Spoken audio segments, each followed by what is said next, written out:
Thank you so much. Each panelist will be at least having about 3 minutes in which to present their case or respond to a question.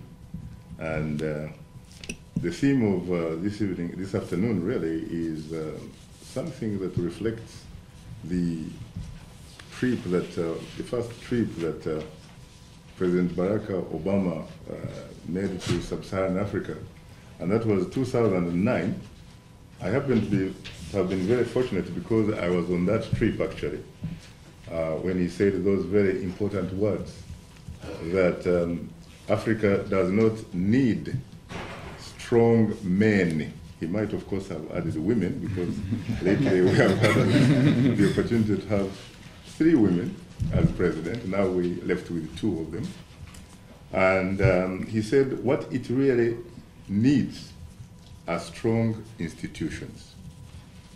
I can remember that a lot of Africans were very excited because they felt and believed that, Washington wasn't going to go about things as usual, that there was going to be change of sorts brought about by, frankly, a son of Africa in some way, shape or form, coming from Kogero, where his father was born and grew up.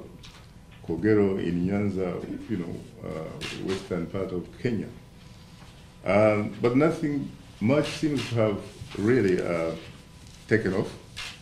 It seems to have gone back to the usual kind of business, which is you talk the talk, but actually don't walk the talk, so that people can walk the walk.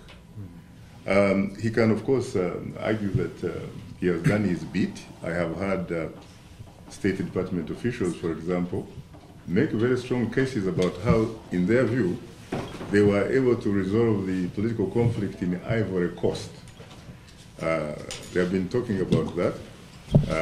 They talked about how they were able to deny President Rojarina legitimacy in Madagascar, those types of things.